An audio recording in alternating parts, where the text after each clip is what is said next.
سنة 2024 واحدة من أفضل السنوات اللي نزل فيها أفلام رعب، فاحنا النهاردة هنتكلم عن الجزء الأول من سلسلة أفضل أفلام رعب نزلت سنة 2024، وانتظروا الجزء الثاني. بس أهم حاجة ما تنسوش تدعموني وتشتركوا في القناة وتفعلوا زر جرس التنبيهات وتدوسوا لايك على الفيديو عشان ما يفوتكمش كل جديد، وما تنسوش دعواتكم لإخواتنا في كل الدول العربية، ربنا يحفظهم ويعدي أيامهم على خير. يلا بينا ما نضيعش وقت ونخش في الموضوع على طول.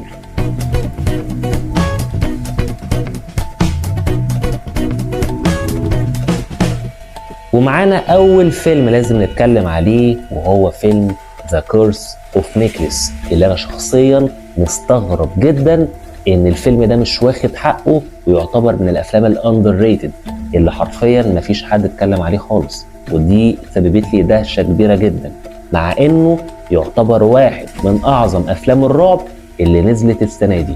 القصة بتبدأ مع شرطي سابق بيلاقي عقد غريب في غرفة الأدلة أثناء شغله على قضية قديمة، وبيقرر يديه لمراته المنفصلة عنه كهدية علشان يصلح العلاقة بينهم، لكن بدل ما العقد يقربهم بيجلب لعنة شريرة بتطارد بناته وبتقلب حياتهم رأسا على عقب. ده التمثيلي كان متميز جدا، وخصوصا البنات الأختين اللي قدموا أداء تمثيلي رائع، قدروا يوصلوا مشاهد التوتر والقلق والخوف لكل المشاهدين. ده يعتبر من نوعية أفلام زي كونجورينج، فلو انت بتحب فيلم كونجورينج أو أي أفلام من نفس النوعية دي الفيلم ده هيعجبك جدا، وخصوصا إن فيه لمسة من استحضار الأرواح وجلسات طرد الأرواح وخلافه، مع تأثيرات بصرية قوية جدا عززت من إحساس الخوف والتوتر طول مدة الفيلم.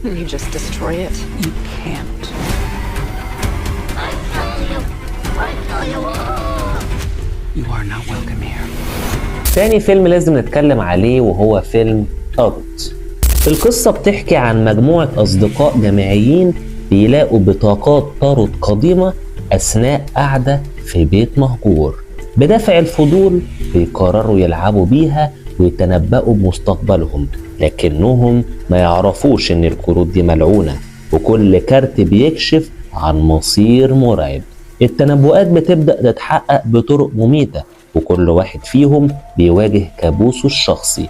مع تصاعد الأحداث الأصدقاء اللي لسه عايشين بيكتشفوا إنهم لازم يفهموا سر اللعنة علشان ينقذوا حياتهم قبل فوات الأوان.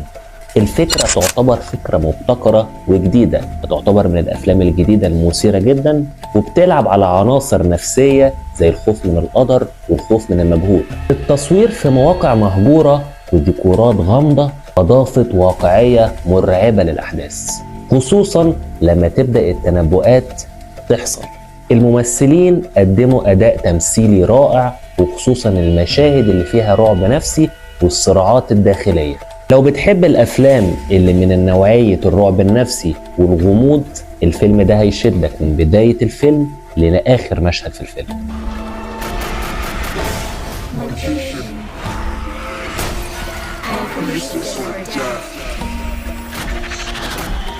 من الأفلام اللي لازم أتكلم عليها هو فيلم Speak No Evil، وقصة الفيلم بتحكي عن عائلة دالتون اللي بتتلقى دعوة لزيارة عائلة غريبة اتعرفوا عليها في عطلة سابقة، وبتبدأ الأحداث تتصاعد لما يكتشفوا إن المضيفين مش زي ما كانوا فاكرين وطلعوا قتلة متسلسلين. الفيلم مليان لحظات تشويق نفسية، وأداء الممثلين كان خارق، خصوصا جيمس ماكافوي اللي مثل قبل كده فيلم سبليت اللي كان مثل فيه دور حوالي تقريبا 23 شخصية جوه الفيلم، فأداؤه التمثيلي ما نختلفش عليه أبدا، فده يعتبر واحد من أعظم الممثلين اللي هتشوفهم في حياتك.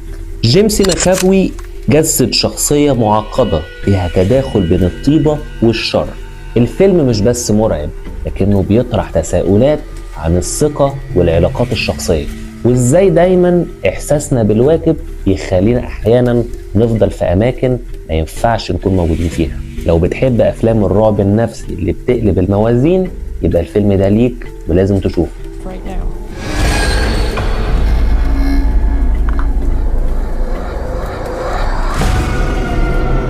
sad.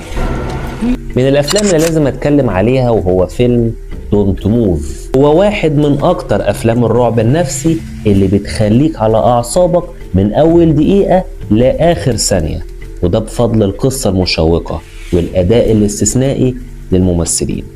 القصة بتدور حول إيريس، وهي ام شابة فقدت ابنها في حادث مأساوي. بتروح في رحلة حزينة لزيارة مكان تخليد ذكراه. هناك بتقابل ريتشارد، وهو شخص يبدو طيب في البداية لكنه بيكشف عن وجهه الحقيقي كقاتل متسلسل. والفيلم مش بس مرعب لكنه كمان بيقدم فكرة جديدة في عالم الرعب، لأن البطلة مشلولة طول مدة الفيلم، وده بيزيد من قوة التوتر والإثارة.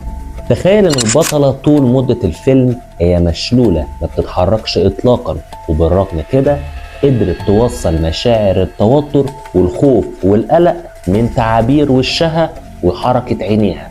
فده يعتبر اداء حرفيا تستحق عليه الاوسكار، لان هي من غير اي مجهود قدرت توصل لك المشاعر اللي انت محتاج توصل لها، وهي مشاعر الخوف والتوتر اللي هتحسها من بداية احداث الفيلم لاخر مشهد في الفيلم.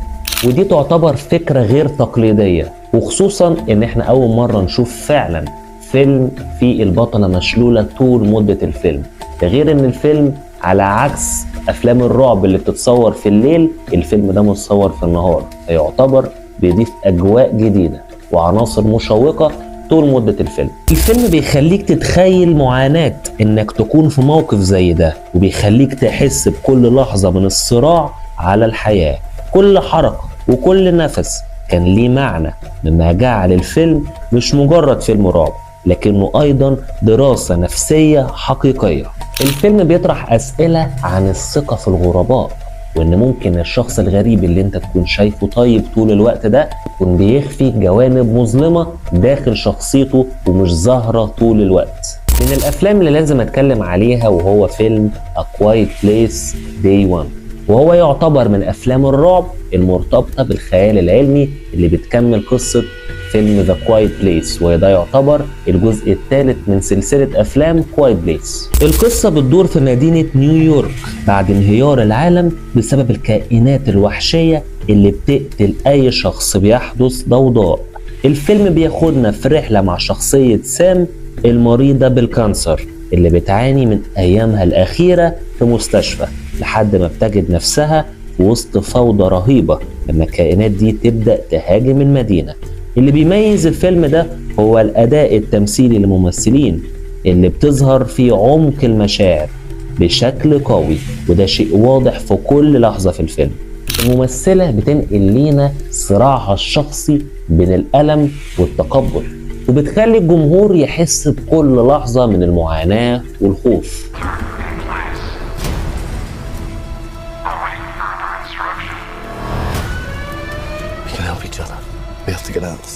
الفيلم بيبرز العلاقة القوية بين الشخصيات بشكل مؤثر، وخصوصا بين سام وإيريك اللي بيكون شخص غريب في المدينة لكنه بيقرر يساعد سام. كمان المخرج أبدع في تقديم مشاهد الفيلم، وبيقدم لنا فيلم مليان توتر وإثارة مع تصوير مميز لمدينة نيويورك اللي اتحولت لمدينة مدمرة مليانة بالفوضى. في فيلم بقى أنا مش برشحه للناس الطبيعيين، أنا برشحه للمرضى النفسيين. أنا شخصيا ما عجبنيش، بس أنا حابب أتكلم عنه لأن الفيلم ده استفزني جدا، واستفزني رد فعل الناس عليه، وهو فيلم تيريفاير الجزء الثالث. الفيلم ده مليان مشاهد دموية لدرجة مبالغ فيها، تقدر تقول عليه أكتر فيلم رعب دموي في التاريخ، حرفيا في التاريخ، مفيش اكتر من كده. لدرجة ان في العرض الاول في السينما قرروا يوزعوا اكياس عشان الناس تبدأ تستفرغ فيها من كتر مشاهد القرف والتقزز اللي هتحس بيه. فانا ايه يعني، معلش، اللي يوصلني لفكرة ان انا ادخل سينما او اشوف فيلم يوصلني للمرحلة دي؟ ده غير المشاهد المبالغ فيها الدموية في قتل الناس وقتل الأطفال. الشخصية الشريرة بتتفنن في القتل، في مشاهد القتل، مش بيقتل بطريقة عادية جدا. يعني أنا مثلا أفتكر مشهد كانت الشخصية الشريرة قرر إن هو يذبح شخص، فيعمل ايه؟ هل يجيب سكينه او يجيب آلة حاده ويقطع رقبته كده عادي؟ لا، يعمل ايه بقى؟ جاب ماسوره وحطها في بق الشخص اللي عايز يقتله ويدخل جواها فار. الفار يبدا يوصل لحد هنا فيقرر ان هو يخرج الفار فيذبحه. فانا معلش انا يعني ليه اشوف حاجه زي كده؟ ليه اشوف حاجه زي كده الا اذا كنت انا مريض نفسي؟ وفي الاول وفي الاخر بصراحه هي اراء. لو انت بتحب افلام مقززه او مليانه مشاهد سلاشرز او تقطيع او دم يعني عنيف جدا، برشح لك الفيلم ده. انا شخصيا كان عاجبني الجزئين الاول والتاني بالرغم ان هم برضو كانوا دمويين. وده مش معناه ان انا ما بحبش افلام السلاشرز، بس مش للدرجه دي. يعني مش لدرجه مشاهد العنف زياده عن اللزوم للدرجات بدون التركيز على عمق الشخصيات والقصه نفسها. وبالمناسبه هسيب لكم في الديسكريبشن تحت مجموعه كبيره جدا من الفيديوهات اللي بتكلم فيها عن افضل افلام الرعب في التاريخ بمختلف الانواع. وبس كده، دي تكون نهايه حلقتنا. اتمنى ان هي تكون عجبتكم. ما تنسوش تشتركوا في القناه وتفعلوا زر جرس التنبيهات وتدوسوا لايك على الفيديو عشان ما يفوتكمش كل جديد. كان معاكم محمد العيدي، سلام عليكم.